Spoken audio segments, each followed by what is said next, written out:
ગુજરાતવાસીઓએ માવઠાનો માર સહન કર્યો અને થોડી ગરમીનો અહેસાસ પણ થઈ રહ્યો છે, પરંતુ હવે આવી રહ્યો છે ઠંડીનો એક મોટો રાઉન્ડ। ભાઈ શિયાળો છે એટલે ઠંડી તો સહન કરવી પડશે, પરંતુ ક્યારથી શરૂ થવાની છે ને ક્યાં ક્યાં તમે ઠૂંઠવાવાના છો એ આજે જાણી લઈએ। તો અત્રિયા શેટ્ટી જે હવામાન નિષ્ણાત છે, અત્રિયા શેટ્ટીનું અનુમાન છે કે આવી રહ્યો છે ઠંડીનો પહેલો રાઉન્ડ અને મોટો એક રાઉન્ડ આવી રહ્યો છે। તો ક્યાં કેટલા ડિગ્રી ઠંડી પડવાની છે તેનું અનુમાન જે લગાવવામાં આવ્યું છે તે કંઈક આ મુજબ છે। 8 થી 10 ડિગ્રી સેલ્સિયસ ઠંડી પડશે। કયા વિસ્તારોમાં? જ્યાં આપને પિંક કલર જોવા મળી રહ્યો છે, એટલે આ જે વિસ્તારો છે તો કયા વિસ્તારો છે આપને ઝડપથી હું જણાવી દઉં છું।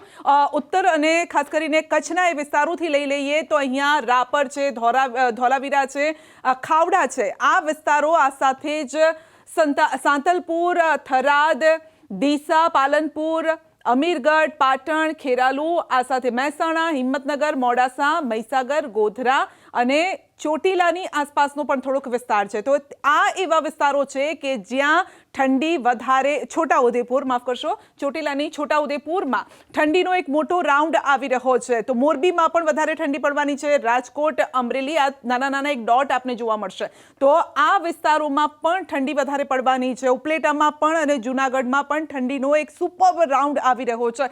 શિયાળો છે એટલે થોડી ઠંડીમાં તમારે ઠૂંઠવાવું પણ પડશે, કારણ કે સિઝન પ્રમાણે એ જે વાતાવરણ થતું હોય છે અનુકૂળ પણ હોય છે અને જરૂરી પણ હોય છે। તો દક્ષિણ ગુજરાતમાં જોઈએ તો વ્યારામાં પણ અને સાપુતારામાં પણ ઠંડીનો એક જોરદાર રાઉન્ડ આવી રહ્યો છે।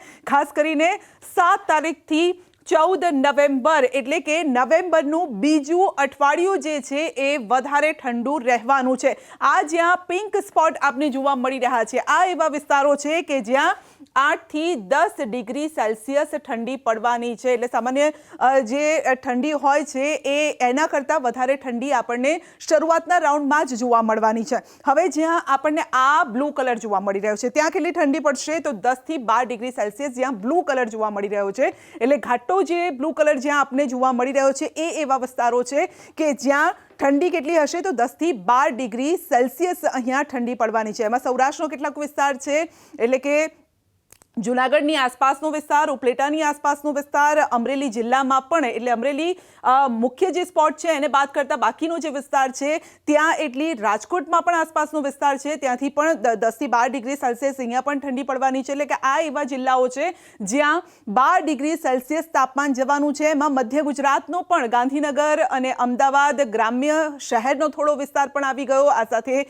નડિયાદનો વિસ્તાર છે। તો આ આખો એવો પટ્ટો છે કે જ્યાં દક્ષિણ ગુજરાતથી લઈ મધ્ય ગુજરાત અને ત્યારબાદ સૌરાષ્ટ્રનો પણ મોટા ભાગનો વિસ્તાર છે કે જ્યાં ઠંડીમાં લોકો ઠૂંઠવાઈ જવાના છે।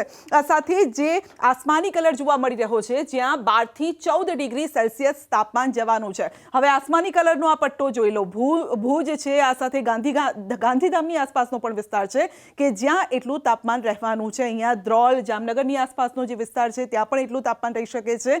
ભાવનગરમાં પણ ઠંડીનો ચમકારો અહીંયા પણ અનુભવાશે। તો મધ્ય ગુજરાતના પણ કેટલાક વિસ્તારો છે, અમદાવાદને બાદ કરતા જે વિસ્તારો છે, સુરેન્દ્રનગર છે, બીજા પણ કેટલાક વિસ્તારો છે, ધોલેરા આસપાસનો જે ઉપરનો જે વિસ્તાર છે ત્યાં પણ જોવા મળશે અને દક્ષિણ ગુજરાતનો જે પટ્ટો છે ત્યાં પણ જોવા મળવાની છે। એટલે આ રીતે આ ઠંડીનો રાઉન્ડ રહેવાનો છે, એ પણ નવેમ્બરનું જે બીજું અઠવાડિયું છે, એટલે કે 7 થી લઈ અને 14 નવેમ્બર સુધી ઠંડીમાં ઠૂંઠવાવા માટે તૈયાર રહેવું પડશે, કારણ કે આવી રહ્યો છે ઠંડીનો આ પહેલો રાઉન્ડ। હવામાન નિષ્ણાત અત્રિયા શેટ્ટીએ આનું અનુમાન લગાવ્યું છે। જ્યારે કે જે બીજા વિસ્તારો આપ જોઈ રહ્યા છો ત્યાં પણ ઠંડી પડશે, પરંતુ એ 14 થી 16 ડિગ્રીની આસપાસ હશે, જ્યાં આપણે ગ્રીન કલર જોવા મળી રહ્યો છે। એટલે અહીંયા 15 ડિગ્રીની આસપાસ આ તાપમાન રહી શકે છે। એટલે ઠંડી અહીંયા પણ આવશે, કારણ કે ઉત્તર ભારતના જે વિસ્તારો છે ત્યાં આપ જોઈ રહ્યા છો ત્યાં અત્યારે હિમવર્ષા ફરી એક વખત શરૂ થઈ ગઈ છે, ત્યાં સ્નોફોલ થઈ રહ્યો છે અને ત્યાં જ્યારે ઉત્તર પૂર્વીયના જે પવનો છે જે ફૂંકાવાના શરૂ થઈ ગયા છે ને જેના કારણે ગુજરાતમાં પણ તેની અસર